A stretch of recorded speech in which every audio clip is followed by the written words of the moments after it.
जावा का। अब तक हम क्या कर चुके हैं, अब तक हम यूनिट नंबर 1 को अच्छे से कंप्लीट कर चुके हैं।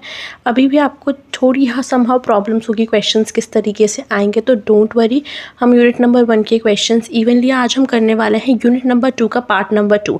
अब हमने पार्ट नंबर 1 कर लिया था, आप ऐसे देख सकते हो सिलेबस क्या आ रहा है आपकी। देखो, हमने पार्ट जो यूनिट नंबर 1 था उसको अच्छे से कंप्लीट कर लिया। बेसिकली इसके अंदर हमारा fundamentals of object oriented programming थी, जावा इवैल्यूएशन था, थोड़ा सा उसके फीचर्स से and overview of Java language के बारे में था। यहाँ पे हमारा मेजरली जावा के बारे में थोड़ा हम डिटेल में पढ़ रहे हैं। यहाँ पे हम थोड़ा सा क्लास, मॉड्यूल, स्ट्रिंग, वेक्टर्स ये सब देखेंगे। ये हमारा ओप्स यूजिंग जावा का जो हमारा टॉपिक है, सब्जेक्ट का नेम है, उसमें हम थोड़ा डीप में पढ़ेंगे। यहाँ पे हम मेजरली जावा के बारे में पढ़ रहे हैं। आज हम जो करने वाले हैं, ये टॉपिक हमारा ये लेक्चर इंपॉर्टेंट क्यों है, इसके अंदर हम सबसे पहले तो हमारा ये वाला पार्ट करेंगे। दिस वन हमारा यहाँ पे हम स्टेटमेंट, कंट्रोल स्टेटमेंट्स तक कर चुके हैं। हम यहाँ पे करेंगे लूप स्टेटमेंट, ये वाला, एंड उसके बाद यहाँ पर ये वीडियो एंडिंग होगी। हम उसके बाद करेंगे थोड़े से रिवीजन करेंगे। बेसिकली हम प्रीवियस जो हमने पढ़ा थोड़ा उसका रिवीजन करेंगे। लास्ट में हम करेंगे इंपॉर्टेंट क्वेश्चंस, तो लास्ट तक वीडियो को ज़रूर देखना। इंपॉर्टेंट क्वेश्चंस भी करेंगे खत्म होने बाद। थोड़ा सा हम इसको कंप्लीट करने के बाद इंपॉर्टेंट क्वेश्चंस कर लेंगे, ओके। एंड आफ्टर दैट जो इसके बाद जो आएगी यूनिट, जो हमारा लेक्चर प्रोवाइड होगा आपको, उसके अंदर यूनिट नंबर 1 और यूनिट नंबर 2 के हम इंपॉर्टेंट क्वेश्चंस करेंगे। उसके बाद हम यूनिट नंबर 3 पे स्विच करेंगे कि हमारा यूनिट नंबर 1 कंप्लीट हो चुका है। यूनिट नंबर 2 का बस हमारा ये वाला पार्ट बचा है। पार्ट नंबर फर्स्ट में हमने कर लिया था, पार्ट नंबर मैंने इसे डिवाइड कर दिया ऐसे जब पढ़ो, बट इसको हमने पार्ट नंबर 1 में कर दिया, इसको हम पार्ट नंबर 2 में करेंगे आज। Done, okay. तो थोड़ा सबसे पहले रिवीजन कर लेते हैं जो भी बेसिक रिक्वायरमेंट है। वेरिएबल्स क्या होते हैं, वेरिएबल्स को हम समझें। वेरिएबल्स एक तरीके से हमारे एक मेमोरी के अंदर हम कहीं पे जाके हम स्टोर कराते हैं किसी वैल्यू को। मेमोरी, हम वेरिएबल्स समझ सकते हो एक मेमोरी कंटेनर की तरह, जहाँ पे हम जिसके अंदर वैल्यूज़ को स्टोर कराते हैं। जैसे हमारे किचन के अंदर हम देखते हैं बहुत सारे कंटेनर्स रखे रहते हैं, ऐसी वेरिएबल्स को एक मेमोरी का कंटेनर समझो जिसके अंदर हम वैल्यूज़ को स्टोर कराते हैं, और चाहे तो हम उसको बाद में मॉडिफिकेशंस कर सकते हैं। Can be modified during the program execution, यहाँ पे आपको दिख रहा होगा, okay. Variables is the basic unit storage of Java program. As we know, the variables is defined as combination of the type, जिसके अंदर हम बताते हैं कि हम कौन से टाइप का डेटा स्टोर कर रहे हैं, इंटीजर या फिर कोई फ्लोट या फिर कैरेक्टर वैल्यू, इस तरीके से। डबल आइडेंटिफाइज होते हैं उसके अंदर, optional initial value, okay. All the variables have the scope and but the visibility for the life time. इसके अंदर स्कोप हम उनको डिफाइन कर सकते हैं कि वो उनकी विजिबिलिटी लाइफ टाइम तक रहेगी या कब तक रहेगी। अब हमारे वेरिएबल्स को डिक्लेयर किससे करते हैं, हम वेरिएबल्स को डिक्लेयर करते हैं सबसे पहले तो आता है उनका डेटा टाइप, कि किस टाइप का डेटा हमारे वेरिएबल के अंदर हम स्टोर कर रहे हैं। आई नो कि हम ये सब पहले पढ़ चुके हैं, आपको पता है, बट मैं थोड़ा सा आपका बेसिक बिल्डिंग ब्लॉक कर रही हूँ, फिर आप समझ सकते हो, रिवाइज करवा रही हूँ आपको। हम आगे स्विच करेंगे हमारे लूपिंग स्टेटमेंट्स पर, बट आप थोड़ा इसको पहले समझो। फिर आता है हमारा आइडेंटिफायर, मतलब हमारा basically name of the variable. फिर आता है हमारी वैल्यू, जिसको हमें उसे इनिशियलाइज करना है। चाहे तो हम एक बार में भी ऐसे इनिशियलाइज कर सकते हैं, चाहे तो हम ऐसे भी कर सकते हैं। डन, समझ में आ गई। Variable name 1, okay. अब थोड़ा सा और डिटेल में वेरिएबल्स को देखते हैं थोड़ा सा, कि हमारे वेरिएबल के बेसिकली 3 टाइप्स होते हैं, local variable, instance variable and static variable. अब देखो, ओके।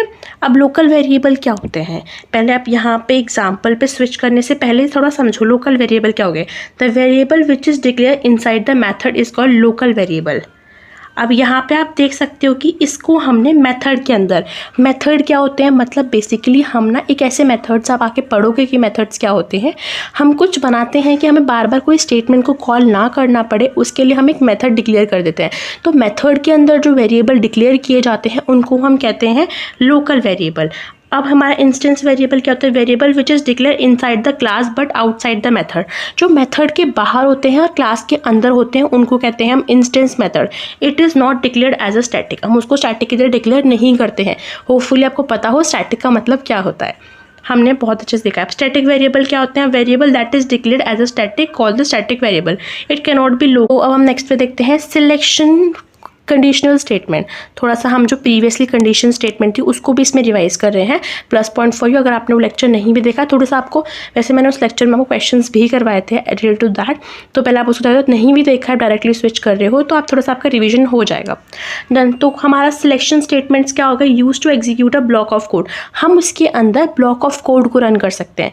अब ब्लॉक ऑफ कोड से मतलब क्या हो गया, तो देखो जैसे कि आपको यहाँ पे एक प्रोग्राम दिख रहा होगा इफ़ एंड एल्स का, मैंने इसमें आपको स्पेसिफिकली इफ़ नहीं बताया। इफ़ आपको, अगर आप इफ़ एल्स समझोगे तो आपको इफ़ अच्छे से रिवाइज हो जाएगा। इफ़ के अंदर हम सिर्फ ट्रू चेक करते हैं कि हमारी कंडीशन ट्रू है तो हमारा ब्लॉक रन करेगा, अदरवाइज हमारा ब्लॉक कर जाएगा, एग्जिट कर जाएगा। बट लेकिन इफ़ और एल्स के अंदर क्या होता है, अगर मेरी स्टेटमेंट ट्रू है तो मेरा इफ़ ब्लॉक रन करेगा, एंड अगर मेरी स्टेटमेंट फॉल्स है तो मेरा एल्स ब्लॉक रन करेगा। सिंपल इतना सा होता है। If statement is help to decision taking, हम बेसिकली इसके अंदर क्या चेक करते हैं, डिसीजन लेने की कोशिश करते हैं। अगर ये ट्रू है तो ये एग्जीक्यूट करेगा, ये फॉल्स है तो ये रन करेगा। डन। और इसके अंदर हम else part is if without this, इसके अंदर हमारे ब्रैकेट्स को हम यूज़ नहीं करते हैं, कर्ली ब्रैसेस को। Only the first line after the L's run, जो भी हमारी फर्स्ट लाइन होगी वो रन कर जाएगी। एज वी नो दैट, अब आपको समझ में आ रहा होगा, इतना तो बेसिक क्लियर हो चुका होगा कि system dot out print link, इसके हम किस लिए यूज़ करते हैं, that for we known as the output statement. Print statement है ये हमारी, इससे हमारे प्रिंट होता है जो भी हम इसके अंदर लिखते हैं। ठीक है, जितना बेसिक्स में आपको रिवाइज करवा पाऊंगी उतना मैं आपको करवा दूंगी। डन, आपको समझ में आ गया। अब ये इफ एल्स लेटर क्या हो गया, इफ एल्स लेटर जब when we have to be check the multiple conditions, तो हम किस यूज़ करते हैं, इफ एल्स लेटर का। यहाँ पे हमारी इफ स्टेटमेंट्स होती हैं लास्ट में, हमारा मतलब हम यहाँ पे क्या करते हैं, इफ स्टेटमेंट होती है एंड उसके बाद हमारे पास इस इफ स्टेटमेंट चाहिए तो उसके बाद हम करते हैं इफ एल्स स्टेटमेंट को चेक। हम ऐसे करते रहते हैं, लास्ट में हमारी आती है एल्स स्टेटमेंट। पहले हम चेक करेंगे एक तरीके से हमारा प्रोग्राम भी है, as you have to be create the grade of the student. तो यहाँ पे आप लिखोगे मार्क्स, फिर हम मार्क्स ग्रेड ए प्रिंट हो जाएगा and marks grade B and marks grade C. तो एग्जाम में ऐसे क्वेश्चन पूछा जाता है तो आप इफ हेल्थ की हेल्प से भी बना सकते हो इसको। ठीक है, ग्रेड ऑफ अ स्टूडेंट आपको समझ में आ गया। एंड फिर आता है हमारा स्विच स्टेटमेंट। ये बेसिकली आपके एग्जाम पॉइंट ऑफ व्यू से काफ़ी इंपॉर्टेंट है, ये पूछा जाता है आपसे। देखो, इफ स्विच स्टेटमेंट को हम किस लिए यूज़ करते हैं, it is use for specifying decision making when the multiple conditions to be check. Same as it is, इसके अंदर भी हम मल्टीपल स्टेटमेंट्स को चेक कर रहे हैं। बेसिकली है क्या, कंडीशन स्टेटमेंट्स हैं, और इसके अंदर भी हम क्या कर रहे हैं, कंडीशंस को चेक कर रहे हैं, मल्टीपल कंडीशंस को, डिसीजन जिसे हम इजीली ले पाए। Okay, it provide the way to execute different part of the code based on the value expression of the variable. जो भी हम वेरिएबल के अंदर एक्सप्रेशन को स्टोर करेंगे इसके अंदर, उसके हिसाब से हम पर्टिकुलर इसके अंदर चेक करेंगे क्या अगर होगा तो ये रन करेगा। ठीक है, अभी ब्रेक स्टेटमेंट क्या है वो हम बाद में देखेंगे, पर इसका आप समझ सकते हो ब्रेक तरीके से, अगर ये मेरा ये वाला कोड रन करा तो फिर आफ्टर दैट क्या होगा, मेरा ये पूरा ब्लॉक से बाहर आ जाएगा। अगर ब्रेक स्टेटमेंट नहीं होगी तो फिर इसके अंदर भी जाएगा, इसके अंदर भी जाएगा, चेक करेगा। Okay, done. As we compare the variable expression against the multiple possible values, then the execution matches case. match case check करेगा। अच्छा, इससे नाम ही क्या हो गया, मैचिंग कर रहा है एक तरीके से। अच्छा, ये वाला एक्सप्रेशन इससे मैच कर रहा है तो हम ये कर देंगे इस तरीके से। Each case should be end with break, और इसके अंदर हमें ध्यान रखना है इसको ब्रेक से एंड करना है, otherwise the program will continue checking the next case. और क्या करेगा, नेक्स्ट केस को फिर चेक करने लगेगा। क्या नेक्स्ट केस सुनिए, अगर हम ब्रेक स्टेटमेंट नहीं लगाएंगे तो हमें इस चीज़ का ध्यान रखना है कि हम नहीं भी लगाएंगे तभी भी हमारा प्रोग्राम एग्जीक्यूट नहीं करेगा। ऐसा नहीं है कि ब्रेक स्टेटमेंट हमने नहीं लगाई तो हमारा एरर जनरेट करेगा, बट उसके हमें एज अ प्रोग्रामर हमारे जो अननेसेसरी जो हमारा टाइम कंजप्शन होता है उसको रिड्यूस करना होता है। That's why we take the break, जैसे कि हमारा प्रोग्राम जल्दी से टर्मिनेट कर जाए, जैसे उसको अपनी स्टेटमेंट मैच कर जाए। Done. As default case is optional the execute from the match case. अब लास्ट में आपको दिख रहा होगा डिफॉल्ट केस, ऐसे ही ऑप्शनल होता है, आप चाहो तो उसको लिख सकते हो, नहीं चाहो तो ना भी लिख सकते हो। बट अगर हमारी इन केसेस में हमारी मैचिंग नहीं हो पाएगी तो डायरेक्टली क्या प्रिंट कर देगा, आपका default case. Simple. The well work when the replacing multiple if else condition, ये कब बेस्ट होता है, जब हमारी मल्टीपल इफ एल्स कंडीशन होती हैं उनको रिप्लेस करने के लिए, काइंड ऑफ उनका रिप्लेसमेंट भी हम कह सकते हैं। फिर आप एक तरीके से प्रोग्राम देख सकते हो, ये एज अ इम्पॉर्टेंट है फॉर योर एग्ज़ाम्स, क्योंकि इसके अंदर हमें क्या करना है, हमें इसके अंदर वीक्स में से डे फाइंड आउट करना है, जो भी हमारा डे है उसको। अब आप बनाओगे कैसे इसको, आपको थोड़ा एक तरीके से प्रोग्राम का आइडिया भी मिल जाएगा। यहाँ पे आपने इंट करवा लिया day, let me change the colour. अब यहाँ पे आप देखो, यहाँ पे आपका क्या है, आपने डाला, आपके इंट करवाए डे 8, डे प्रिंट करवाया आपने, स्विच में डे डाला। अब यहाँ पे जो भी पर्सन डालेगा डे 8 तो कौन चेक करेगा, वन बाय वन जाके चेक करेगा। बट आप यहाँ पे देखो केसेस आपके कितने हैं, 7 है, तो आपकी क्या रन कर जाएगी, डिफ़ॉल्ट वैल्यू। सिंपल इतना ही आपने करा है। फिर नेक्स्ट पे करो स्विच, यहाँ पे आपने क्या एक्सप्रेशन में डाल रखा है, आपने अक्टूबर मंथ स्ट्रिंग डाल रखा है, तो मंथ के अंदर आपने क्या डाल रखा है, बेसिकली अक्टूबर स्टोर होगा। तो ये वन बाय वन केसेस में जाके चेक करेगा, केस में अक्टूबर आया तो क्या कर देगा, ये जिस भी उस तरीके से तो प्रिंट आउट कर देगा ऑड स्टेटमेंट, और यहाँ से ब्रेक हो जाएगा। अदरवाइज इन केसेस को चेक करेगा। समझ में आ गई आपको बात, नहीं तो इनवैलिड मंथ प्रिंट करा देगा। अब आते हैं हमारे लूपिंग स्टेटमेंट। ठीक है, अब लूपिंग स्टेटमेंट इसको हम बोलते हैं इलिट्रेशन स्टेटमेंट्स। इट इज़ अभी हमारे लूपिंग स्टेटमेंट्स क्या होते हैं? बेसिकली हम लूपिंग स्टेटमेंट को ऐसे समझ सकते हैं कि लूपिंग स्टेटमेंट हमारी हेल्प करते हैं जब हमें सेम सेट ऑफ ब्लॉक्स को बार बार रिपीट करना होता है, बार बार किसी सम नंबर ऑफ टाइम्स तक हम उसे चलाना होता है, तो हम क्या करते हैं, लूपिंग स्टेटमेंट का इस्तेमाल करते हैं, ना कि उन स्टेटमेंट्स को नंबर ऑफ टाइम लिखने के बजाय। तो हम क्या करते हैं, लूपिंग स्टेटमेंट। अब लूपिंग स्टेटमेंट्स क्या होती हैं? हमारी 3 टाइप की होती हैं, फॉर, वाइल, डू वाइल। ठीक है, अब इनको 1 बाय 1 देखते हैं। पहला आता है हमारा while loop. While loop is repeat statements और a block until the control is true. हम जो इसके अंदर लिखेंगे वाइल लूप के अंदर, जब तक वो लूप चलेगा, जब तक उसके अंदर ट्रू वैल्यू रहेगी। जैसे ही फॉल्स हो जाएगी तो हमारा लूप क्या हो जाएगा, टर्मिनेट हो जाएगा। When condition became false the loop passes to the next line of the code immediately from the loop. मतलब एग्जिट कर जाएगा हमारा वाइल लूप कंडीशन से। Without curly braces only the first line will be run while the since while loop executed condition expression at the top of the loop of the body। मतलब ये कहना जाता है यहाँ पे हमारी कंडीशंस हम डालेंगे और इस कर्ली ब्रेसेस के अंदर ही हमारा कोड लिखेंगे। जो भी हमारा वाइल लूप अगर ट्रू होगा तो ये इसके अंदर की सारी लाइंस चल जाएंगी, तब तक चलेंगे जब तक हमारा रूल, जो भी हमारा कोड होगा वो ट्रू रहेगा। और जब भी फॉल्स हुआ तो ये इससे बाहर आ जाएंगी। इतना सिंपल सा हमारा वाइल लूप करता है। The body will contain can be empty. जो हम चाहें तो इसको एम्प्टी रख सकते हैं बॉडी को। अब आप सिंपल सा यहाँ पे एग्जाम्पल देख रहे होगे, हमने डिक्लेयर कर दिया n इज इक्वल्स टू 1 से, डन। अब हमारी लूप तब तक चलेगा जब तक हमारी n की value greater than is equals to 10 रहेगी। मतलब हमारा 1 से लेके कहाँ तक चलेगा, 10 तक चलेगा। और क्या हर बार क्या होगा, यहाँ पे आपको दिख रहा होगा increment operator n plus plus हो रहा होगा। तो बार बार क्या प्रिंट हो रहा होगा, हमारी जो काउंटिंग्स प्रिंट हो जाएंगी 1 से लेके 2 3 4 टिल देन 10 तक प्रिंट हो जाएंगी। सिंपल इतना ही होगा वाइल लूप के अंदर। अब नेक्स्ट आता है हमारा do while. What is it? Do while. तो do while always execute the body at least once it is test the termination condition at the end of the loop rather than it is beginning. ये पहले क्या करता है, इसके अंदर checking बाद में होती है, पहले हमारा लूप रन करता है। मतलब पहले हम डू करते हैं, डू लूप आपको लिख रहा होगा, ऑलवेज एग्जीक्यूटेड बॉडी, पहले अपनी बॉडी को एग्जीक्यूट करेगा, test the condition at the end of the, बाद में हमारी एंड में कंडीशन को चेक करेगा कि अच्छा ये कंडीशन वैलिड थी या नहीं थी। समझ में आया? डू के अंदर जो हमें करना है, हम पहले उसको लिखेंगे as we look at here, ठीक है, और फिर बाद में हमारी क्या होगी, टेस्टिंग। सिंपल यही हमें करना है डू वाइल में। आपको एग्जाम्पल दिख रहा है। मतलब हम फॉर लूप को कब यूज़ करते हैं, फॉर लूप्स को बेसिकली हम फिक्स नंबर ऑफ टाइम्स के लिए यूज़ करते हैं। जब हम एक ब्लॉक ऑफ कोड को फिक्स नंबर ऑफ टाइम्स के लिए रन करवाया तब हम यूज़ करते हैं फॉर लूप। ठीक है, ट्रेडिशन क्या है फॉर लूप को, सबसे पहले हम फॉर लूप को इनिशियलाइज करते हैं, set the loop control variable. अब लूप कंट्रोल वेरिएबल को हम सेट करते हैं, फॉर एग्जाम्पल आप यहाँ पे देख सकते हो हमने क्या करा है, int i is equal to 1, इसको इनिशियलाइज कर दिया। अब हम क्या प्रोवाइड करते हैं, कंडीशन देते हैं। आपको इसको याद रखना है, हमेशा फॉर लूप के अंदर यही होगा। पहले हम इसके अंदर क्या करते हैं, फिर कंडीशन प्रोवाइड करते हैं कि जो हमारा i होगा, एंड इसको हम सेमीकोलन से ऐसे डिवाइड करते हैं। i को हमने क्या दे दिया, i हमारा greater than is equal to 10 तक चलेगा, एंड i की वैल्यू हर टाइम्स क्या होगी, इंक्रीमेंट होगी। तो मॉडिफाई द वेरिएबल काउंटर, हर बार हमारे वेरिएबल्स के काउंटर को मॉडिफाई करते हैं। ठीक है, समझ में आगे। फिर हमारे आई को प्रिंट करते हैं, एग्जाम्पल से आप समझ सकते हो। तो पहले क्या करते हैं, हम इनिशियलाइज करवाते हैं हमारे वेरिएबल को, उसके बाद हम कंडीशन देते हैं, उसके बाद हमारा काउंटर प्रोवाइड करते हैं। डन। अब आता है हमारा फॉर लूप को थोड़ा सा और डिटेल में देखते हैं। यहाँ पे तो हमने देख लिया फॉर लूप एरे के लिए। It is use for iterate over the array और the collections without needed to be index. ये उनके लिए ज़्यादा हेल्पफुल होता है जिन भी हमारे डेटा टाइप में हमारे इंडेक्स की वैल्यू होती है, बिकॉज ये इजीली उन पे अच्छे से तरीके से वर्क करता है। हम इसको सेपरेटली भी यूज़ कर सकते हैं और उसको हम ऐसे भी यूज़ कर सकते हैं। अब बेसिकली इंडेक्सिंग कहाँ पे यूज़ होती है, हमारे कौन से डेटा टाइप में यूज़ होती है, एरे के अंदर। तो मैंने स्पेसिफिकली एरे का यहाँ पे स्पेसिफिक टॉपिक लिया गया है। Okay, it is a simpler and the safer, avoid indexing error. तो ये हमारा फॉर लूप बहुत सेफ होता है, जैसे कि हमारा अवॉइड होती है इंडेक्सिंग एरर के लिए, एरर इंडेक्स रिड्यूस होती है।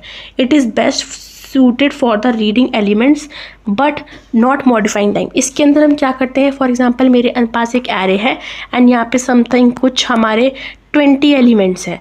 कितने एलिमेंट्स है, 20। अगर मैं चाहूँ तो फॉर लूप लगा दूँगी फॉर इंट i ठीक है। और तब तक मेरा लूप चले जब तक आई की वैल्यू कितनी हो जाए, आई की value greater than is equal to 20 हो जाए, और हर बार मेरा आई क्या होगा, इंक्रीमेंट होगा। और फिर मैंने लास्ट में सिस्टम डॉट प्रिंट आउट लिखने के बाद लिख दिया आई, ए की वैल्यू आई। तो फिर ये क्या होगा, हर बार मेरी आई की वैल्यूज़ को प्रिंट करा देगा, जितने भी मेरे एलिमेंट्स होंगे क्या हो जाएंगे, वो प्रिंट हो जाएंगे। तो इसीलिए अभी हम डेटा स्ट्रक्चर्स भी पढ़ रहे हैं, पूरी हम धीरे धीरे डेटा स्ट्रक्चर को कंप्लीट कर रहे हैं फॉर योर एग्जाम्स ऑल्सो। तो वहाँ पे अगर आपने एरे को पढ़ा होगा तो वहाँ पे हम फॉर लूप का बहुत अच्छे से यूज़ करते हैं हमारे बेसिकली ऑपरेशंस को परफॉर्म करने के लिए एरे पे, बिकॉज क्या होता है वो ईजी होता है, हमारे इंडेक्सिंग बहुत आसानी से हम उसके एलिमेंट्स को एक्सेस कर पाते हैं easily. That's why the for loop is use. अब हमारे जावा की हम बात कर सकते हैं, तो हम एरे को कैसे डिक्लेयर कर सकते हैं, int and that was square brackets, and फिर हमारा नंबर नाम का एक वेरिएबल हो गया, एंड हमने नंबर्स को कर्ली ब्रेसेस के अंदर इनिशियलाइज करा दिया। डन। जब हम रिवीजन वाला वीडियो देखेंगे उसमें हम हमारे डेटा टाइप को, जो हमारे नॉन प्रिमिटिव डेटा टाइप है, उसको अच्छे से देख लेंगे, कवर कर लेंगे, डोंट वरी। ठीक है, यहाँ पे सबको समझ में आ गया। फिर आते हैं हमारी जंप स्टेटमेंट पे। अब जंप स्टेटमेंट को नाम से पता लग रहा है किसी चीज़ से जंप मारना। तो jump statement in Java are use to transfer control to the different part of the program. Somehow ऐसा होता है कि हमें उस प्रोग्राम के पार्ट को रन नहीं करवाना है, या फिर हमें क्या करना है, अगर हमारा प्रोग्राम से रन हो गया है तो हमें क्या करना है, उससे ब्रेक लेके कहीं और जाना है। तो बेसिकली हमारी इसके अंदर हम यूज़ करते हैं ब्रेक स्टेटमेंट। अभी हमने स्विच के अंदर देखी थी ब्रेक स्टेटमेंट, जब हमें हमारी मैचिंग हो गई थी हमारे एक्सप्रेशन से, तो हम क्या कर रहे थे, हमारे लूप को एग्जिट करवा रहे थे। जैसे कि क्या हो, हमारा बार बार पूरा एग्जीक्यूट ना करे हमारे प्रोग्राम, क्या करे, जब उसको मैचिंग मिल जाए तो सिंपली एग्जिट कर जाए हमारा, और ख़त्म हो जाए, टर्मिनेट हो जाए। तो हमारा ब्रेक स्टेटमेंट को हम इसलिए यूज़ करते हैं, break statement is use to immediately exit. इनको हम जंप स्टेटमेंट को क्या बोलते हैं, एग्जिट स्टेटमेंट्स भी बोल सकते हैं। जब हम प्रोग्राम से एग्जिट लेना हो तब हम इनका यूज़ करते हैं। As you look at on your screen, यहाँ पे हमने फोर स्टेटमेंट को लिख रखा है। उसके बाद हमने इफ़ अगर हमारा i इज इक्वल्स टू 3 होगा तो क्या हो जाएगा, ब्रेक हो जाएगा। What will happen, break. अगर मैं आपसे पूछूँ इसके प्रिंट में क्या आएगा, तो ये आपका होमवर्क है, थोड़ा सा ट्रिकी क्वेश्चन है। तो आपको क्या करना है, मुझे कमेंट सेक्शन में बताना है, और जिस भी बच्चे का सही आंसर होगा तो मैं क्या करूँगी, उसके कमेंट को प्रिंट करूँगी। तो सबको कमेंट करना है what was it right answer, कि इसकी प्रिंट स्टेटमेंट में आई में क्या प्रिंट होगा। Done, okay. तो नेक्स्ट अब आता है हमारा return statement. What is happen in the return statement, return statement is use to exit from the method and the optionally return a value to the calling method. इसको हम use करते हैं हमारे मेथड्स के अंदर। बेसिकली क्या करता है, रिटर्न स्टेटमेंट कुछ भी रिटर्न नहीं करता है, सिंपली एग्जिट कर जाता है। इसको हम एग्जिट स्टेटमेंट भी बोलते हैं। जैसे कि यहाँ पे क्या बोलेगा, example int A B and return sum. तो इसने क्या करा, हमारा return a value to the calling method, या तो हमारी मेथड्स की कॉलिंग वैल्यूज़ को रिटर्न कर देता है। डन। अब यहाँ पे हमारा जितना भी हमने कवर करना था हमने उतना कवर कर लिया है। हमारे बीच में एक रह गई है कंटिन्यू स्टेटमेंट। यहाँ पे हम बता देते हैं कंटिन्यू स्टेटमेंट क्या होती है। कंटिन्यू स्टेटमेंट के अंदर बेसिकली होता क्या है, कंटिन्यू स्टेटमेंट हम जहाँ पर भी लिखते हैं, क्या होता है समटाइम्स हमारा कोड रन नहीं कर रहा तो हम क्या करते हैं, कंटिन्यू स्टेटमेंट लिखते हैं, और वो हमारे जो भी कंपाइलर होता है उसको इंडिकेशन मिलता है कि अच्छा इसको पढ़ना है, हमारा जो कोड है वो आगे कंटिन्यू हो रहा है। तो that was a simple function of the continue statement, जो हमारे कंपाइलर को इंडिकेशन देता है कि अब हमारा कोड आगे कंटिन्यू हो सकता है। That was a continue statement. Done. हमारा लेबल स्टेटमेंट बेसिकली हम उन्हें बोलते हैं nested loop. That was label statement. अब हम देखते हैं इंपॉर्टेंट रिवीजन क्वेश्चंस। अब तक हमने जो भी पढ़ा है यूनिट नंबर 2 में उसके रिवीजन की काइंड ऑफ समझ सकते हो, और इंपॉर्टेंट क्वेश्चंस भी देख सकते हो। ओके, सबसे पहले हमारा पार्ट 1 था, हमारे कांस्टेंट वेरिएबल्स वाला जो पार्ट था उसके क्वेश्चंस देखते हैं। बेसिकली यूनिट नंबर 2 है वो 3 पार्ट्स में डिवाइडेड, तो उनको एक एक करके हमने जो पार्ट्स हैं उनके क्वेश्चंस देखते हैं। पहला हमारे वेरिएबल्स क्या, हमने वेरिएबल्स को देख लिया। It is a memory location that stored and the variable can change during the program execution. ये हमारा बेसिक सिंटेक्स होता है, डेटा टाइप, वेरिएबल का नेम एंड हमारी वैल्यूज़ को हम ऐसे इनिशियलाइज करवा सकते हैं। सिंपल। अब नेक्स्ट क्वेश्चन देखते हैं, what are the primitive data type. Primitive data type क्या होता है, जो बिल्ट इन डेटा टाइप होते हैं हमारे। बेसिकली हमारे 8 types of primitive data type होते हैं। इनकी ये साइज़ है और ये कितने बाइट्स ऑफ डेटा स्टोर करते हैं, B that long, D float, double, character, boolean. तो इंटीजर्स जो हमारा बाइट होता है बेसिकली 1 बाइट का होता है इसके, ठीक है। और जो हमारा शॉर्ट होता है 2 बाइट्स का होता है, एंड जो इंट होता है इसके लिए हम 4 बाइट्स का होता है। इस चीज़ को आपको याद रखना है बेसिकली कि कितने बाइट्स के होते हैं। ठीक है, हमारा इंटीजर 4 बाइट स्टोर करता है, हमारा लॉन्ग 8 बाइट स्टोर करता है, एंड जो फ्लोट होता है वो 4 bytes, and double of 8 bytes character 2 bytes and boolean 1 byte. Done. फिर आता है type casting, and this is very very very very important because type casting आपसे लॉन्ग में शॉर्ट में पूछा जाता है। अब टाइप कास्टिंग क्या होता है, बेसिकली आप समझ सकते हो, आपके पास ये बड़ा कंटेनर है एंड ये आपके पास छोटा कंटेनर है, एंड इफ़ अगर आपको इसका सामान इसमें शिफ्ट करना है तो आप इजीली कर पाते हो, दैट इज़ ईजी। ठीक है, और अगर आपको इसका सामान इसके अंदर डालना है तो क्या होगा, आपका जो सामान होगा इतना तो वो इसके अंदर स्टोर हो जाएगा, जो बाकी ये बचेगा ये क्या हो जाएगा, वेस्ट हो जाएगा। समझ में, ये क्या हो जाएगा, वेस्ट हो जाएगा।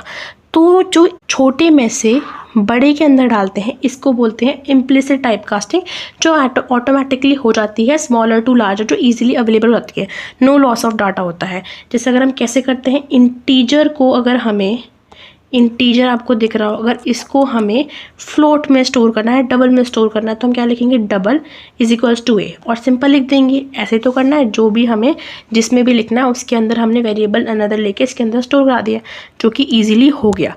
बट अगर मुझे बड़े में से छोटे, मतलब बड़े का जो भी हमें कंटेंट है उसको छोटे में स्टोर कराना है तो क्या होगा, इतना डेटा का मेरा लॉस हो जाएगा। डन। तो मुझे क्या करना है, इसको मुझे इंटीजर में स्टोर कराना है। तो अगर हमें इसमें लिखना पड़ेगा इंटीजर बी वेरिएबल का नेम, और यहाँ पे हमने इसको इंटीजर का डेटा टाइप हमें देना पड़ेगा, एंड फिर यहाँ पे हो गया ए। अब आप यहाँ पे देखो 10.5 आउटपुट में क्या मिल रहा है, 10। बेसिकली मेरा जो 0.5 है इसका डेटा का लॉस हो गया, तो इसीलिए इसके अंदर क्या होता है, डेटा का लॉस होता है। आपको समझ में आ गया, आपसे पूछा जाता है टाइप कास्टिंग, तो इसको आपको अच्छे से करना है। अब कॉन्स्टेंट्स क्या होते हैं हमारे, बेसिकली कॉन्स्टेंट्स हो गए जो भी हमारे constant is a value that can not B change during the program execution. Sometime ऐसे जो भी कॉन्स्टेंट्स होते हैं जिसकी वैल्यूज़ चेंज नहीं हो सकती हैं। अब किस तरीके से आप समझो, जैसे हमारा पाई है, पाई की वैल्यू अगर हम चाहें तो भी चेंज नहीं हो सकती, तो इसके लिए हम क्या करते हैं, फाइनल कीवर्ड्स का यूज़ करते हैं, जो कि अगर हम चाहें बाद में तो कोई भी उसकी वैल्यू चेंज ना करे। कुछ वैल्यूज़ ऐसी होती है जो चेंज हो जाती हैं, बट लेकिन कुछ वैल्यूज़ हम चाहें एज अ प्रोग्रामर कि उनकी वैल्यूज़ फिक्स कर दें, और बाद में भी चाहें तो कोई उनकी वैल्यूज़ को चेंज ना कर पाए। दैट इस वजह से हम क्या यूज़ करते हैं, फाइनल कीवर्ड यूज़ करते हैं, और जो इनके नेम होते हैं इनको कैपिटल लेटर्स में हम लिखते हैं। बेसिकली हम समझ सकते हैं पाई का एग्जांपल लेके इसकी वैल्यू चेंज नहीं होती है, इसे कॉन्स्टेंट्स वैल्यूज़ के लिए हम यूज़ करते हैं, फाइनल कीवर्ड्स का यूज़ करते हैं, जैसे कि हम डिक्लेयर कर दें तो बाद में कोई चेंज ना कर पाए। Simple, that was a constant. अब है हमारा difference between primitive and non primitive. Primitive हमारे होते हैं built in data type, and non primitive created by the programmer. जैसा कि हमारा स्ट्रिंग हो गया, एरे हो गया, ये सब हमारे क्या है, क्लास हमारे प्रोग्रामर्स क्रिएट करते हैं हमारे डेटा पे डिफरेंट मैनिपुलेशंस को क्रिएट करने के लिए, डेटा को अच्छे से इजीली कुछ हम उस पर डेटा को अच्छे से इजीली स्टोर कर सके। इसलिए हमारे program non primitive data type को प्रिमिटिव डेटा टाइप की हेल्प से स्टोर कर मतलब क्रिएट करते हैं। फिर आता है हमारे इनके, इसके अंदर हम स्टोर कर सकते हैं सिंपल वैल्यूज़ को, इसके अंदर हम ऑब्जेक्ट्स को भी स्टोर कर सकते हैं। फिक्स साइज़ का होता है कि साइज़ वेरी कर सकता है, हम चाहेंगे तो अपने हिसाब से उसको क्रिएट कर सकते हैं। इंटीजर हो गया, कैर हो गया, स्ट्रिंग हो गया, एरे हो गया, क्लास हो गया। अब आप यहाँ पे देख सकते हो ये क्या हो गया हमारा प्रिमिटिव का एग्जाम्पल, स्ट्रिंग क्या हो गया हमारा, स्ट्रिंग नेम, एंड ये हमारा डेटा टाइप हो गया नेम एंड जावा। ठीक है, ये हमारा क्या हो गया, non primitive data type. Done. अब नेक्स्ट क्वेश्चन में मूव करते हैं। अब हम वेरिएबल को डिक्लेयर कैसे कर सकते हैं और उसको इनिशियलाइज कैसे कर सकते हैं। ठीक है, declare variable means define the variable name and उसका डेटा टाइप। डिक्लेरेशन का मतलब होता है उसका वेरिएबल का नेम बताना और उसका टाइप बताना। सिंपल, इसको हम जानते हैं हम कैसे कर सकते हैं इजीली, मैम हमें सिखा रखा है, हम कर लेंगे आसानी से। अब इनिशियलाइजेशन क्या होता है, assigning value to the variable, मतलब वेरिएबल को वैल्यू को असाइन करना। ये हो गया सिंपल सा ईजी। ठीक है, अब हमारे डेटा टाइप को एक्सप्लेन करना है। वैसे अगर हम चाहें तो देखो ऐसे कर सकते हैं। बेसिक हमारे इन फ्लोट कैरेक्टर वैल्यूज़ ये हो गई, तो हमने यहाँ पे क्लास का नेम डिफाइन कर लिया डेटा टाइप एग्जांपल। ठीक है, इतना सबको बेसिक सिंटेक्स आता है। यहाँ पे हमने इंटीजर ले लिया, फ्लोट ले लिया, एंड यहाँ पे हमने ले लिया character value, and this is true. Done. अगर हमने इसको प्रिंट कराया तो इसकी वैल्यूज़ क्या आएंगी, तो इनको प्रिंट कराएंगे तो इनकी values as it is print हो जाएंगी। सिंपल। ठीक है, अब चलो नेक्स्ट देखते हैं हमारा नॉन प्रिमिटिव डेटा टाइप क्या होता है। नॉन प्रिमिटिव डेटा टाइप है हमारे स्ट्रिंग, एरे, क्लासेस, ऑब्जेक्ट। तो स्ट्रिंग का हमने एग्जांपल लिया है, स्ट्रिंग को हम ऐसे स्टोर करा सकते हैं। ये हमारा क्या है, नॉन प्रिमिटिव डेटा टाइप। ठीक है, अब हमने एग्जांपल की तरीके से हम टाइप कास्टिंग को कैसे बता सकते हैं। यहाँ पे देखो ये हमारा क्या है, इम्प्लिसिट टाइप कास्टिंग। हमने यहाँ पे 2 वेरिएबल्स ले लिए, एक ले लिया a जो कि हमारा इंटीजर है और हमने b ले लिया डबल, ठीक है। अब इम्प्लिसिट टाइप कास्टिंग के अंदर b इज इक्वल्स टू मैंने a कर दिया। अब मतलब क्या हो गया हमारा, यहाँ पे a हमारा कितना था, इंटीजर था, तो मैंने b के अंदर इंटीजर को स्टोर कर दिया, मतलब स्मॉलर टू बिगर कर दिया, इजी हो जाएगा। फिर यहाँ पे integer value and double value ये हो जाएगा, कोई प्रॉब्लम नहीं आएगी। फिर यहाँ पे हमने एक्सप्लिसिट में क्या करा है, हमने y int Y is equals to int X कर दिया, फिर हमने उसको प्रिंट कराया। तो यहाँ पे देखो पहले हमारा 10 प्रिंट हुआ, डबल के अंदर ये प्रिंट हुआ, फिर डबल के अंदर मेरा 10.75 इंटीजर्स के अंदर ये प्रिंट हुआ। तो इस तरीके से हमारी वैल्यूज टाइप कास्टिंग का प्रोग्राम आपसे आउटपुट पूछ सकते हैं, ठीक है। डेटा टाइप के लिए हम, ये हमारा एग्जांपल है, यहाँ पे आप देख सकते हो डेटा टाइप के लिए integer, age, float, character, boolean, हमने ऐसे वैल्यूज़ को साइन कर दिया है। फिर अगर हमने आया नेम एंड देन नेम को प्रिंट कराया, तो आपके पास यहाँ पे क्या प्रिंट हुआ है, नेम राहुल, एज के लिए 20, मार्क्स प्रिंट होगा। इस तरीके से हमारे डेटा का सिंपल से एग्जांपल आपको थोड़ी लॉजिकल बिल्डिंग के लिए। Next topic of the unit that is operator and expression. हमारे कितने टाइप के ऑपरेटर होते हैं, दैट वाज 8। हमने बहुत अच्छे से इसको कवर कर लिया है प्रीवियस लेक्चर में। Arithmetic, relational. अगर कोई भी आपको डाउट है तो मुझे कमेंट सेक्शन में बताओ। ऐसा मैंने डिसाइड किया है कि किसी बच्चों को किसी पर्टिकुलर टॉपिक में डाउट होगा तो मैं सिलेबस कंप्लीट कर लेंगे, तो हम सिर्फ डाउट सेक्शन करेंगे, नहीं तो फिर इस यूनिट को कंप्लीट करने के बाद हमें सेपरेटली डाउट क्लासेस रख लेंगे जिसमें सबके डाउट्स अच्छे से क्लियर हो जाएंगे। डन। ये हमारे हो गए टोटल 8 टाइप्स ऑफ ऑपरेटर्स, ठीक है। नेक्स्ट देखते हैं हमारा अर्थमेटिक ऑपरेटर क्या होता है। अर्थमेटिक ऑपरेटर्स बेसिकली हमारे अर्थमेटिक कैलकुलेशंस को परफॉर्म करने, addition, subtraction, multiplication, division, modulus. Addition के अंदर हमारे 2 नंबर a प्लस b हो गए, जैसे कि हमारा 2 + 3 हो गया, उसका आंसर कितना हो गया, दैट वाज ऑफ 5, ठीक है। ये सब्ट्रैक्शन क्या हो गया, 5 - 4, ये क्या हो गया, 1 बचा। मल्टीप्लिकेशन के अंदर 3 × 1 दैट वाज 3। हम इसके अंदर मल्टीप्लिकेशन करते हैं और इसके अंदर हम क्या करते हैं, 4 / 2। इसके अंदर आता है हमारा क्वेश्चन मीन्स क्या हो गया, 2 आंसर आया।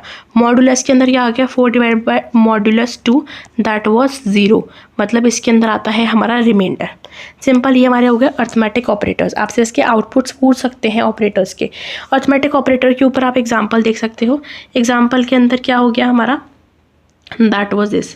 देखो आपको यहाँ पे बेसिकली ऑपरेटर्स के अंदर हमने 2 वैल्यूज़ ले ली हैं, 10 एंड b ले लिया है हमने 5। इस पे हमने बेसिकली सारे फंक्शंस परफॉर्म किए। इनके आउटपुट्स क्या आएंगे, बेसिकली इनको तो आप कर लोगे, एडिशन, सब्ट्रैक्शन, मल्टीप्लिकेशन को। जो यहाँ पे हमने आपको दिख रहा है डिवीजन, डिवीजन के अंदर क्या करा है, हमारे पास a है 10 और यहाँ पे b है दैट वाज ऑफ 5, ठीक है। हमारा इसके पास आउटपुट क्या आया है, आउटपुट आपके पास आया है 2, बिकॉज अगर हम इसको करके देखते हैं, यहाँ पे हम 10 / 5 करेंगे तो आपके पास क्या आंसर आएगा, दैट वाज ऑफ, ये तुम्हारा रिमाइंडर हो गया 0 और आएगा आपके पास 2। तो यहाँ पे हमें क्या मिलेगा, 2, और यहाँ पे आपका मॉडुलस में 0 देखो, तो यहाँ पे रिमाइंडर हो गया 2। तो आपको याद रखना है कि डिवीजन में क्या हो रहा है, हमारा मॉडुलस में क्या हो रहा है। डिवीजन में हमारे पास क्वेश्चन आ रहा है, मॉडुलस में हमारे पास रिमाइंडर आ रहा है, तो क्योंकि हमारे इनके आउटपुट्स पूछे जाते हैं। व्हाट इज़ रिलेशनल ऑपरेटर, हम इसमें रिलेशनल चेक करते हैं, कंपैरिजन करते हैं बेसिकली 2 वैल्यूज़ के बीच में, या तो वो ट्रू होगी या तो फॉल्स होगी। जो हमारा आंसर होता है वो ट्रू में होता है या फॉल्स में होता है। जैसे हम चाहें, हम जैसे कि इफ़ हमने अभी पढ़ा, हम लूपिंग स्टेटमेंट्स में भी इनको चेक करते हैं, कंपैरिजन करके देखते हैं। ये तो x = not is equals to, greater than, less than, greater than equals to, less than equals to, ये होते हैं बेसिकली हमारे। अब यहाँ पे आपको दिख रहा होगा, हम चेक करेंगे जो हमारा a है वो 10 है और b है जो वो हमारा क्या है, 5 है। डन। अब a के अंदर क्या है, हमारा 10, ये मेरा जो 10 है वो मेरा 5 से ग्रेटर है, मीन्स जो हमारा a है वो ग्रेटर देन 5 है क्या, येस दिस इज़ ट्रू। तो क्या करना है, हमारा प्रिंट हो जाएगा, दैट हम चेक कर रहे हैं हमारे प्रिंट स्टेटमेंट के अंदर, तो क्या हो जाएगा, ट्रू प्रिंट हो जाएगा। सिंपल। अब आते हैं हमारे logical operators. Logical operator is use to combine multiple conditions को हम कंबाइन करने के लिए यूज़ करते हैं। जैसे कि हमने एंड, लॉजिकल नॉट पढ़ रखा है। एंड के अंदर क्या होता है, जब हमारी दोनों स्टेटमेंट्स ट्रू होंगी तभी ये ट्रू होगा। एंड हमारा लॉजिकल और भी होता है, दैट वाज और। इसके अंदर क्या होता है, अगर हमारी एक भी कंडीशन ट्रू हुई तो ट्रू होगा। जैसे आप यहाँ पे एंड को देख सकते हो, अगर हमारे पहली कंडीशन देखते हैं, हमारा ए हमने ले रखा है 10 और हमारा बी कितना है 5। What is B, 5। अब हम चेक करेंगे कि जो मेरा ए है वो ग्रेटर देन 5 है, येस, तो ये क्या हुआ, ट्रू हुआ। एज हमने कंडीशन चेक करी, जो हमारा बी है, बी इज़ ग्रेटर देन 10, क्या मेरा बी जो है, बी में कितना है मेरे पास 5, बी है हमारा वो <10 है, तो ये भी क्या हो गया ट्रू। तो यहाँ पे क्या प्रिंट हो जाएगा, ट्रू प्रिंट हो जाएगा। अगर मेरी कोई भी स्टेटमेंट फॉल्स होती तो क्या होता, फॉल्स जनरेट हो जाता। यहाँ पे आप देखो मेरे दोनों कंडीशंस फॉल है, बट यहाँ पे क्या लग रहा है, नॉट कंडीशन। यहाँ पे क्या लग रही है मेरी, ये कंडीशन मेरी कितनी है, that was my false, and ये भी क्या है, ये कंडीशन मेरी फॉल्स है, एंड जो बी कितना है मेरे पास 5 <10, तो ये भी मेरे पास क्या है, फॉल्स। ये मेरे पास फॉल्स है, ये मेरे पास ट्रू है, तो मेरे पास क्या आया, ट्रू। तो बेसिकली हमें पता है कि अगर हम और वाली कंडीशन पे भी देखेंगे तो और के अंदर क्या होता है, अगर एक भी कंडीशन ट्रू होती है तो क्या आता है, ट्रू आता है। अगर अनटिल मेरी दोनों कंडीशन फॉल होंगी तो फॉल आएगा। सिंपल यही मेरा लॉजिकल ऑपरेटर। फिर आता है मेरा इंक्रीमेंट एंड डिक्रीमेंट ऑपरेटर। क्या होता है इंक्रीमेंट ऑपरेटर, क्या होता है, अगर मैं ऐसे लिखूँ a+1, सपोज मेरे पास a के अंदर 1 है, तो नेक्स्ट टाइम पे मेरे पास आउटपुट क्या आएगा, मेरे पास आउटपुट आएगा 2। सिंपल ये होता है। अगर मैं अनटिल एंड अनलेस इसके लिए ऐसे भी तो लिख सकती हूँ, a++ कि मेरा क्या होता है, इंक्रीमेंट ऑपरेटर होता है, एंड सेम क्या होता है, सब्ट्रैक्शन के लिए होता है। सिंपल। अब आप यहाँ पे देख सकते हो, as you look at on your screen, यहाँ पे हमने क्या करा है, मतलब a के अंदर मेरे पास क्या है, 5 है। जब मैंने इसको इंक्रीमेंट करा तो यहाँ पे क्या हो गया, 6 आ गया, और जब मैंने इसको डिक्रीमेंट किया तो यहाँ पे मेरे पास क्या आया है, 5 आया है। क्योंकि पहले मेरे पास वैल्यू कितनी आ गई थी, पहले मेरे पास वैल्यू हो गई थी 6। कंफ्यूज नहीं होना है, मैंने यहाँ पे कितनी हो गई थी, 6। फिर मैंने इसके अंदर डिक्रीमेंट ऑपरेशन करा है तो मेरे पास 5 आया। अब यहाँ पे आपको आउटपुट में 4 नहीं लिखना है, यहाँ पे आपको आउटपुट में लिखना है 5, क्योंकि पहले वैल्यू कितनी हो गई थी इंक्रीमेंट होने के बाद, 6। फिर मैंने उसको डिक्रीमेंट किया है। Done, got it. फिर आता है हमारा ऑपरेटर प्रेसिडेंट एसोसिएटिविटी।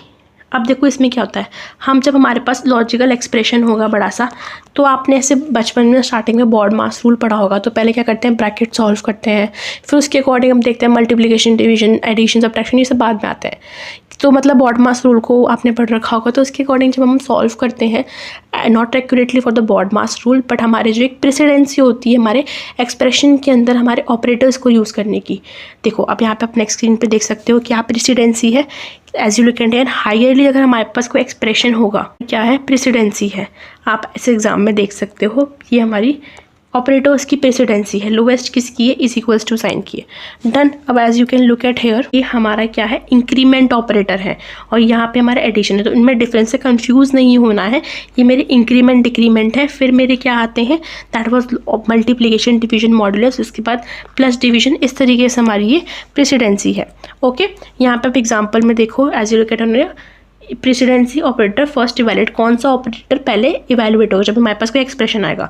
अब यहाँ पे देखो +5 मल्टीप्लिकेशन 2।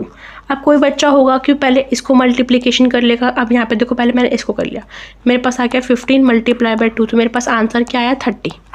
पहला आंसर मेरे पास मैं यहाँ पे लिख देती हूँ, दैट वाज ऑफ 30, एंड फिर हम इसको यहाँ पे हम हमारे आंसर को लिख दिए 30। फिर अब दूसरे बच्चे ने क्या करा, दूसरे बच्चे ने 5 मल्टीप्लाई बाय 2। उसको पता है कि पहले क्या करता है, प्रेसिडेंसी मल्टीप्लिकेशन की हायर है। हम क्या करेंगे, 5 मल्टीप्लाई बाय 2 को सॉल्व करेंगे, दैट वाज ऑफ हमारा 10 आया, एंड 10 प्लस ये कितना हो गया हमारे पास 20। क्या जो मेरा दूसरा आंसर आया उनमें से कौन सा सही होगा, पहला मेरे पास आंसर आया 30 एंड दूसरा आया 20, तो ये हमारा गलत हुआ, ये मेरा सही हुआ। तो प्रेसिडेंसी की इंपॉर्टेंस ये होती है, ठीक है। आपको एक्सप्रेशन दे देंगे एग्जाम में एंड आपसे आउटपुट पूछेंगे, तो आपको ध्यान रखना है। एम एसोसिएटिविटी क्या है, डिटरमाइन डायरेक्शन ऑफ इवैल्यूएशन। अब ये भी ध्यान रखना है कि डायरेक्शन क्या होती है जब हमारे पास सेम प्रेसिडेंस के आएंगे, जैसे हमारे पास प्लस के आ गए, a+b+c या फिर a-b+c, इस तरीके से आ गए, तो अब आपको ध्यान रखना है कि आपके प्रेसिडेंस होनी चाहिए एसोसिएटिविटी, आपकी सेम प्रेसिडेंस के आ गए, तो आप सॉल्व कैसे करोगे, लेफ्ट टू राइट करोगे। ये आपका राइट हो गया and this is of left to right, इस तरीके से आप सॉल्व करोगे। डन, आपको समझ में आ गया। ओके, अब आते हैं आपके कंडीशनल ऑपरेटर। इसके अंदर हमारी कंडीशंस को हम ऐसे ही चेक करते हैं। ये हमारा शॉर्ट फॉर्म हो गया इफ एल्स का। तो हमने पहले यहाँ पे कंडीशन दे दी, हमने पहले यहाँ पे एग्जांपल से देख सकते हो, इन मैक्स हमने चेक करा, जो हमारा ए है वो ग्रेटर देन बी है, ठीक है, क्वेश्चन मार्क, ये हमारा सिंटेक्स है। अगर ग्रेटर देन बी, फिर हमने वैल्यूज़ को ऐसे लिख लिया, ठीक है। तो हमारा इसके अंदर क्या होगा, वैल्यूज़ को हम चेक कर लेंगे, फिर हम प्रिंट आउट करा देंगे भाई लार्जेस्ट वैल्यू को। सिंपल हमने यही करा है, लार्जेस्ट वैल्यू क्या हो गया हमारी 20 प्रिंट हो गई। अब डिफरेंट ऑपरेटर्स को चेक करने के लिए हम एक तरीके से कैलकुलेटर भी फॉर्म कर सकते हैं। ये हमारा बेसिकली कैलकुलेटर मैंने आपको करवा रखा है, आप एक बार देख लेना वीडियो को पॉज करके। अब ये हमारे कुछ इंपॉर्टेंट प्रोग्राम है हमारे यूनिट के, जिसको आपको अच्छे से प्रैक्टिस करनी है। इफ़ आपको कोई डाउट होगा किसी भी प्रोग्राम में तो do tell me, okay. Next आता है हमारा डिसीजन मेकिंग ब्रांचिंग लूपिंग का। तो हमारी डिसीजन मेकिंग जो भी स्टेटमेंट्स है वो कौन सी है हमारी जावा के अंदर, if, else, elif and switch, जिसको हमने बहुत अच्छे से देख लिया है। ये हमारा छोटा सा एग्जाम है, थोड़ा सा हमारा छोटा सा प्रोग्राम है जिसको मैंने एक्सप्लेन किया, आता है एग्जाम्पल्स के तरीके से। इफ़ एल्स को आपको एक्सप्लेन करना है तो int age is equals to 18, ये हमारा क्या होता है वोटिंग एलिजिबिलिटी चेक करने का या फिर हमारा अडल्ट चेक करने का, ठीक है। अगर हमारा इंटीजर वैल्यू 18 है तो हम इफ़ को चेक करेंगे। ये हमारा सिंपल सा इफ़ का है, अगर ये ट्रू होगा तो ही हमारी ये लाइन प्रिंट होगी, अदरवाइज कुछ भी हमारा प्रिंट नहीं होगा। तो अगर ऐसा नहीं है, अगर इफ़ के अंदर हमें इफ़ दे रखा है और हमारे पास एल्स नहीं है तो ज़रूरी नहीं है हमारे पास कुछ प्रिंट करेगा। इफ़ के अंदर अगर इफ़ की वैल्यू ट्रू होगी तभी कुछ प्रिंट कराएगा, कंडीशन अगर ट्रू होगी, अदरवाइज वो कुछ प्रिंट नहीं करवाएगा। एल्स पार्ट तब करवाएगा जब इफ़ एल्स होगा। अब इसका सिंटेक्स भी आप देख सकते हो, ये आपका इसका बेसिक सिंटेक्स है। सबके सिंटेक्स को अच्छे से कवर अप करना है क्योंकि एग्जाम्स में आता है, डायरेक्टली पूछ लेते हैं इस स्टेटमेंट को बताओ, इसका सिंटेक्स बताओ, इसका एग्जाम्पल को स्टेट करो, और डायरेक्टली प्रोग्राम्स भी आते हैं। डन, एग्जाम्पल के तौर पे प्रोग्राम को समझाओ, एक्सप्लेन करो। ये हमारा क्या हो गया इफ़ का एग्जाम्पल, पॉजिटिव नंबर का जो भी मेरा नंबर है वो मेरा ग्रेटर देन 0 है तो वो पॉजिटिव हो गया। अगर मैं इसको एल्स में करना चाहूँ तो एल्स में क्या हो जाएगा, नंबर इज़ नेगेटिव, ऐसे हम इसको प्रिंट कर देंगे, सिंपल, गॉट इट। अब डिफरेंस बिटवीन आपसे इफ़ और एल्स और स्विच के बीच में डिफरेंस पूछा जाता है। ये मल्टीपल कंडीशंस के लिए यूज़ होता है, ये फिक्स्ड वैल्यूज़ के लिए यूज़ होता है क्योंकि स्विच के अंदर हमें पता है कि कितनी वैल्यूज़ हमें देनी है, उनके बीच में हमें चेक कराना है। जैसे हमें डे के बारे में चेक कराना है तो हम क्या करेंगे, डे के बारे में चेक करेंगे। अच्छा हमारा ये डे है, इसके बारे में इस तरीके से हम चेक करेंगे। अगर हमारे पास ऐसा ना हो कि हमारे पास मल्टीपल डेज आ जाए, 100 डेज आते तो वो पॉसिबल नहीं है ना, तो हम इसके अंदर इफ़ एल्स के अंदर मल्टीपल कंडीशंस को चेक कर सकते हैं। तो आप डिफरेंस समझ सकते हो कब हमें स्विच यूज़ करनी है और कब हमें इफ़ एल्स यूज़ करनी है। With the logical expression, logical expressions के लिए यूज़ करते हैं, कॉन्स्टेंट वैल्यूज़ के लिए यूज़ करते हैं। लॉजिकल एक्सप्रेशन समझ गए क्या मतलब था मेरे कहने का, उनके लिए यूज़ करते हैं, एंड हमारे कॉन्स्टेंट वैल्यूज़ के लिए यूज़ करते हैं। फिर हमारा that is more flexible, faster in some cases, कुछ केसेस में हमारा फास्टर है बिकॉज हमारा जो ये क्या होगा, जो हमारा इफ़ एल्स कंडीशन में क्या होगा, लॉजिकल एक्सप्रेशन चेक होगा, फिर कंडीशन ब्लॉक रन करेगा, इसके अंदर हम सिंपल मैचिंग करनी है। डन, ठीक है। फिर हम एक एग्जांपल दे सकते हैं, स्विच का हमने डेज का प्रिंट करवाया एंड हमने इफ़ एल्स का पीछे देख लिया है।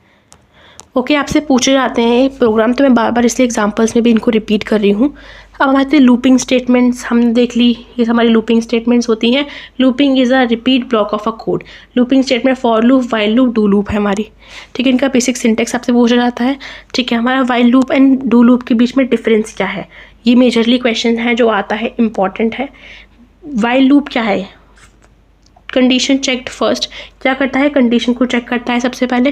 Condition check after the execution, पहले कंडीशन चेक होती है इसके अंदर, फिर हमारा एग्जीक्यूशन हो, पहले इसके अंदर कंडीशन चेक होगी फिर एग्जीक्यूशन होगा। इसके अंदर पहले एग्जीक्यूशन होगा उसके बाद हमारी कंडीशन चेक होती है। नॉट एग्जीक्यूट, अगर कंडीशन फॉल्स हो गई तो एग्जीक्यूट नहीं करेगा, बट एग्जीक्यूट एट वंस, अगर ये एक बार तो एग्जीक्यूट करेगा।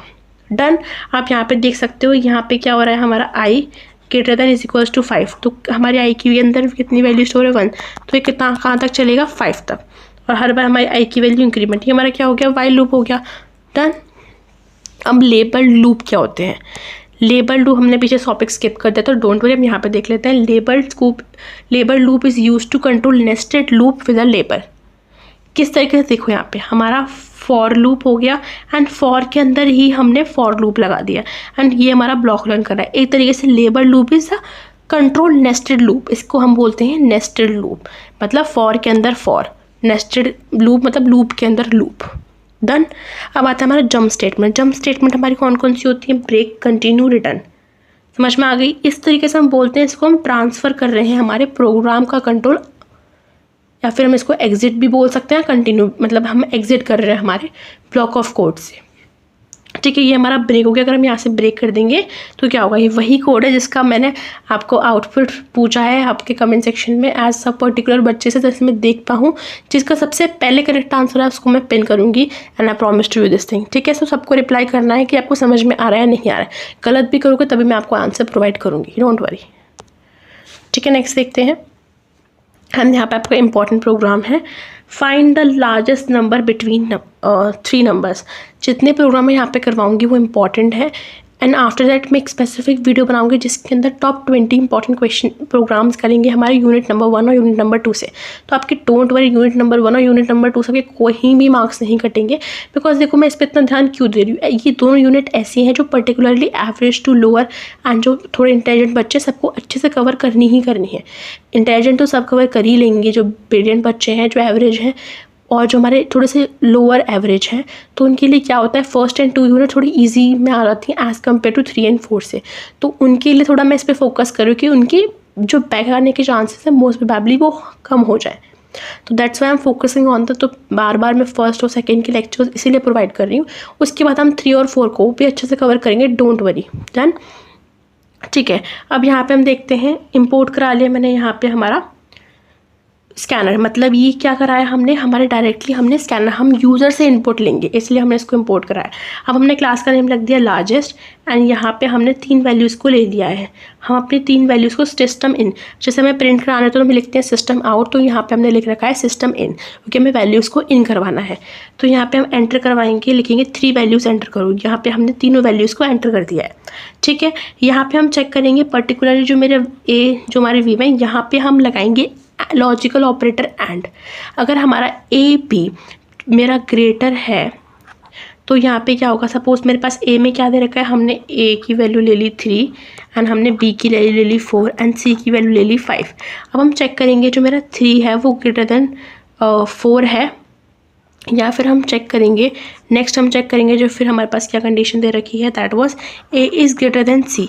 जो मेरा 3 है वो ग्रेटर देन 5 है, तो ये भी मेरी फॉल्स हो गई, ये भी मेरी फॉल्स हो गई। मतलब क्या होगा, अगर ये ट्रू होती दोनों तो ये रन करता, दोनों ट्रू होती, एंड में क्या होता है दोनों ट्रू होंगी तभी हमारा ब्लॉक ऑफ कोड रन करेगा, अदरवाइज नहीं करेगा। तो यहाँ से हमारे पास एल्स के पास आ गई। एल्स के अंदर हम चेक करेंगे, देखो ए तो हमारी छोटी हो गई, अब हम दोबारा चेक नहीं करेंगे, तो हम चेक करेंगे क्या अब हमारा जो ये बी है वो बी ग्रेटर देन सी है। हमने क्या ली थी वैल्यूज़, बी के अंदर क्या थी, मेरा 4 था एंड सी के अंदर क्या था 5 एंड ए के अंदर दैट वाज ऑफ 3। अब हम चेक करेंगे 4 इज़ ग्रेटर देन 5, तो ये क्या होगा, फॉल्स हो जाएगा। इफ़ के अंदर भी फॉल्स। अब मेरा सिंपल सा सी वाला कोड रन कर, एल्स वाला कोड रन कर जाएगा कि सी इज़ ग्रेटर। तो देखो ये मेरी लॉजिकल अप्रोच है, क्या पता आपको प्रोग्राम किसी और तरीके से लिखना समझ में आ जाए। मैंने तो लॉजिकल एंड यूज़ करा है, क्या आप पता किसी और तरीके से यूज़ करो। तो ऐसा ज़रूरी नहीं है कि मैंने आपको ये कोड बता दिया तो आपके लिए परमानेंट यही कोड हो गया। तो देखो इंटरेस्ट तब बढ़ता है एज अ कोडर जब आप एक ही कोड को अलग तरीके से लिखने की कोशिश करो। तो अपने लैपटॉप्स उठाओ एंड ट्राई, अपने पीसीज पे जाओ, स्विच लूप्स पढ़े हमने, इफ एल्स पढ़ा, कंडीशन स्टेटमेंट्स पढ़ी हमने, इतने ऑपरेटर्स पढ़े, किस तरीके से हम इस प्रोग्राम को सॉल्व कर सकते हैं अनदर वे में। ठीक है, मेरा काम था आपको एक वे में समझाना, तो आप कोशिश करो एज अ प्रोग्राम अपनी थिंकिंग को बढ़ाओ।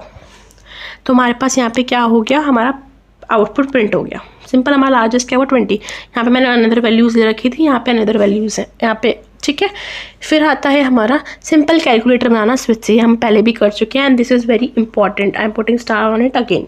फिर हमने यहाँ पे सेम इस तरीके से करा।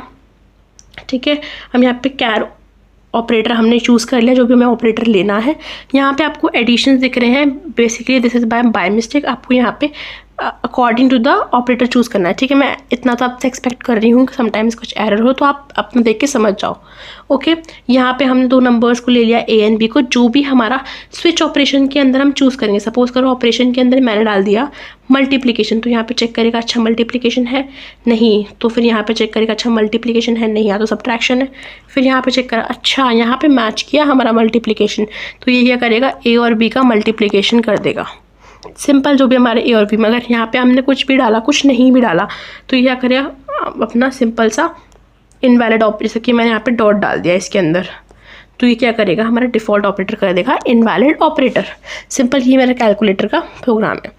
अब हम प्रिंट करना चाहते हैं नंबर 1 to 10, तो यहाँ पे हम कैसे करवा सकते हैं, हमने प्रिंट नंबर ले लिया क्लास को, हम क्लास को एज़ कम्पेयर टू हमारे फाइल नेम से हमेशा हमारी ये प्रेफरेंस होती है, आपको शायद पता हो, हमने लेक्चर नंबर 1 में देखा था कि हमारा फाइल का नेम और हमारे क्लास का नेम हमेशा मैच करना चाहिए।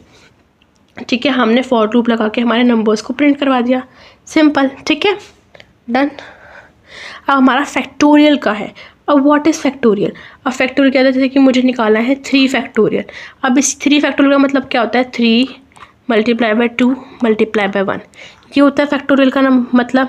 समझ में आ गई ना, आपने सीख रखे होंगे factorial in the lower classes also, lower classes that kind of आप समझ सकते हो। दोबारा से एग्जाम्पल लूँ, जैसे कि 4 फैक्टोरियल क्या हो गया, 3 multiply by 2 multiply by 1 and 4 multiply by. ठीक है, ये हो गया मेरा फैक्टोरियल।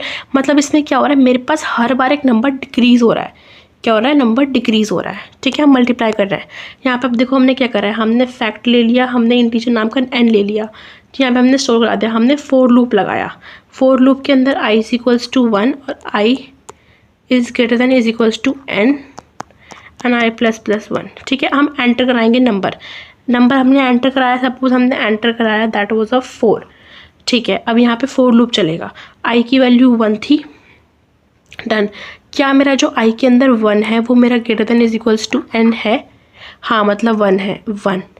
तो यहाँ पे क्या प्रिंट हो जाएगा, फैक्ट के अंदर हमने क्या स्टोर कराया है, 1, तो यहाँ पे क्या होगा, 1 मल्टीप्लाई बाय 1 हो जाएगा। ठीक है, अब फिर वो इंक्रीज़ हो जाएगा। अब इस तरीके से हमारा इज इक्वल टू तक हो गया, चलेगा 1 multiply by 2 multiply by 3 multiply by 4 तक चलेगा, और यहाँ पे हमारा फैक्टोरियल प्रिंट हो जाएगा। ये हमारे फैक्टोरियल की सिंपल सी अप्रोच है, और ये आपसे एग्जाम में पूछा जाता है, and this is important. Done. आप ड्राई रन करके खुद भी चेक कर सकते हो, डिफरेंट इनपुट्स को पुट करें। इस प्रोग्राम में we have to be check the even and odd number. तो even and odd number check करने के लिए हमने क्या करेगा, पहले भी हमने कर रखा है, हमने नंबर को इनपुट करा दिया। अगर हमारा नंबर जो है, इफ़ अगर हमारा नंबर मॉडुलस 2 करके हम चेक करेंगे, इसका जो रिमाइंडर होगा, अगर उस किसी भी नंबर को इवन होगा, उसका जो रिमाइंडर होगा वो 0 के बराबर होगा, तो वो क्या होगा, नंबर इवन। अदरवाइज वो नंबर क्या होगा, ऑड। सिंपल सा। अभी मैंने कुछ आपको बेसिक प्रोग्राम्स करवाए हैं, बिकॉज मैं चाहती थी लेक्चर के अंदर हमको थोड़ी बेसिक बिल्डिंग्स हो जाए, तो हम लेक्चर्स में आपको बता रही हूँ उनका, डोंट वरी, आपका बहुत अच्छे सब कुछ कवर में हो जाएगा। तो हमारा जो नेक्स्ट लेक्चर होगा that was of 20 important exam, जो कि आपके लिए बहुत इंपॉर्टेंट है। तो इसके लिए आपको क्या करना होगा, चैनल को सब्सक्राइब करना होगा, जिससे आपके पास अपडेट मिस ना हो। Done, okay. तो अगर आपको ये लेक्चर पसंद आया हो, सब कुछ समझ में आया हो, तो hit the like, share with your friends and subscribe the channel. So till there, take care and bye bye.